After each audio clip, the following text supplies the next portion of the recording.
आज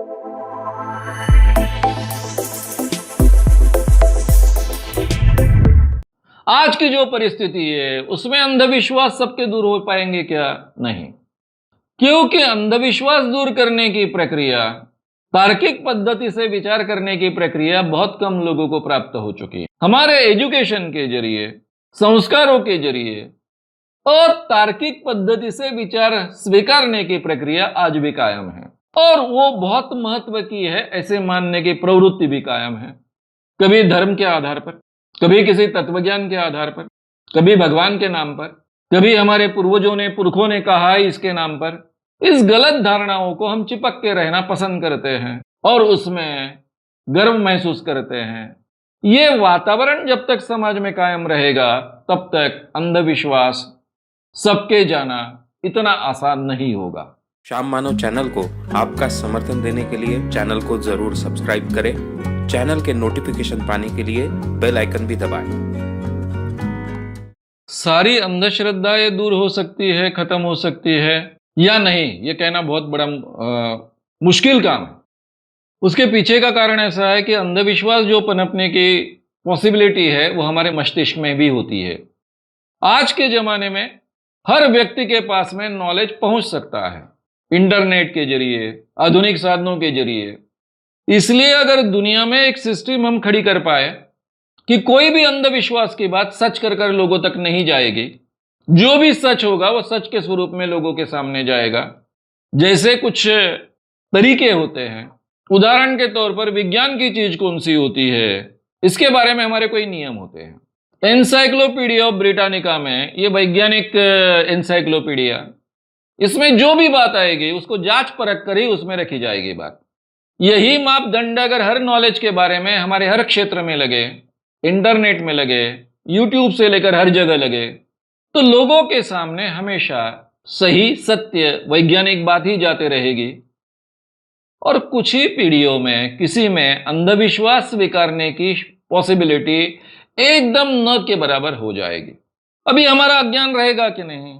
हाँ, अज्ञान तो रहेगा, लेकिन ये जो आधुनिक साधन है इसके जरिए हर व्यक्ति तक ज्ञान पहुंचाने की व्यवस्था आज के जमाने में हम कर सकते थे। शायद ये पहले 50 साल पहले, 20 साल पहले असंभव सी चीज लग सकती थी, लेकिन आज ये संभव है। हर बच्चे को तार्किक पद्धति से उसे विचार करना चाहिए, ये सिखाया जा सकता है। हमारे बचपन से, हमारे पर एजुकेशन से, जो भी प्राथमिक एजुकेशन होगा उसमें तार्किक विचार कैसे करना है, हर चीज को जांच के परख कर कैसे लेना है, ये सिखाया जा सकता है। और ये जो पीढ़ी इस ढंग से सीखेगी वो आसानी से कोई भी अंधविश्वास नहीं स्वीकारेगी। अब हर व्यक्ति को एजुकेशन कंपलसरी इस दुनिया में हो सकता है कि नहीं? आज के जमाने में तो हो सकता है। हर व्यक्ति के पास में मोबाइल और इंटरनेट पहुंच सकता है कि नहीं? आज के जमाने में तो ये पॉसिबल हो सकता है। इसलिए पहले शायद ऐसी कोई गुंजाइश नहीं थी, लेकिन आज के जमाने में ये गुंजाइश है। अब मैंने आदर्श क्या हो सकता है ये आपके सामने रखा। आज की जो परिस्थिति है उसमें अंधविश्वास सबके दूर हो पाएंगे क्या? नहीं, क्योंकि अंधविश्वास दूर करने की प्रक्रिया, तार्किक पद्धति से विचार करने की प्रक्रिया बहुत कम लोगों को प्राप्त हो चुकी है। हमारे एजुकेशन के जरिए, संस्कारों के जरिए और तार्किक पद्धति से विचार स्वीकारने की प्रक्रिया आज भी कायम है, और वो बहुत महत्व की है ऐसे मानने की प्रवृत्ति भी कायम है।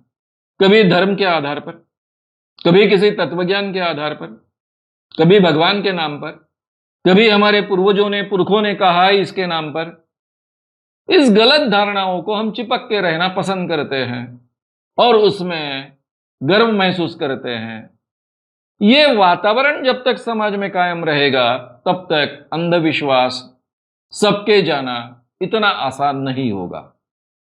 मुझे हमेशा आज के नए पीढ़ी की चिंता लगती है, क्योंकि मेरे जमाने में सही ज्ञान और गलत ज्ञान जांचने के, परखने के कुछ मापदंड एस्टेब्लिश हो चुके थे। मेरे जैसे व्यक्ति को अलग अलग चीजों के बारे में जिसको ज्ञान प्राप्त करना आवश्यक है, ऐसे व्यक्ति को हमेशा सवाल गिरता था कि भाई कौन सी चीज सही है, वैज्ञानिक है, और कौन सी चीज सही नहीं है, झूठी है, कैसे समझे? तो सीधी सी बात थी कि जो बात एनसाइक्लोपीडिया, जो मान्यता प्राप्त एनसाइक्लोपीडियाज है, उसमें जो बात आती है, उसमें जो लिखा होता है वो 100% सही होता है। ये मानने की प्रक्रिया मैं अपने जीवन में स्वीकार पाया, इसलिए मुझे सच और झूठ में अंतर करने की एक प्रक्रिया हमेशा के लिए प्राप्त हुई। आज इंटरनेट से लेकर हर जगह हर झूठी बात भी होती है, विज्ञान के नाम पर झूठी बात फैलाई जाती है। ऐसे ऐसे अमुक अमुक डॉक्टर ने संशोधन किए, ऐसी बात कही जाती है। ऐसे हजारों वीडियोस होते हैं, हजारों कहने वाले होते हैं, गलत पुरावे गलत प्रूफ्स दिए होते हैं, और इस सब जंजाल में सच क्या है झूठ क्या है ये पहचानना आम व्यक्ति के लिए बहुत बड़ा डिफिकल्ट हो जाता है। लेकिन आज भी ये वैज्ञानिक प्रक्रियाएं कायम हैं। कुछ एनसाइक्लोपीडियाज है जिन्होंने ये मर्यादा अपने जीवन में अमल में लाई है। वो झूठ को बढ़ावा नहीं देते, झूठ को अपने साथ में स्थान नहीं देते। उन पर हमने रिलाय होना चाहिए, क्योंकि पेपर से लेकर हर जगह विज्ञान में अनुसंधान हुआ, ऐसी बातें बार बार छपते रहती है, आते रहती है, न्यूज में आते रहती है, और हमको लगता है सही में विज्ञान में अनुसंशोधन हुआ है। कोई तो भी एक व्यक्ति झूठ बात कहता है और उसको फैलाया जाता है। यह हमने हमेशा अनुभव किया है, इससे हमने बचना चाहिए। इसलिए मैं फिर से दोहराऊंगा कि आज के जमाने में अगर हम हर व्यक्ति को या मैक्सिमम व्यक्तियों को रीजनिंग कैसे करना है, रीजनिंग के साथ में ही हर बात हमारे जीवन में स्वीकारनी चाहिए।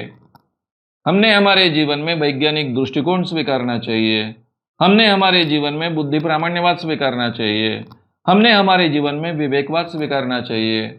हर चीज को प्रत्यक्ष प्रमाण अधिक अनुमान इस जरिए ही हमने जांचना परखना चाहिए, और जो बात हमारे जीवन में सच निकलेगी या फिर ये इन सवालों का जवाब देते हुए हमें हमेशा सत्य जो मिलेगा वो सत्य हम स्वीकारना हमारे जीवन में शुरू करेंगे, तो शायद अंधविश्वास से दूर आने की प्रक्रिया हमारे जीवन में शुरू होगी और काफी लोग इस अंधविश्वास से दूर हो पाएंगे।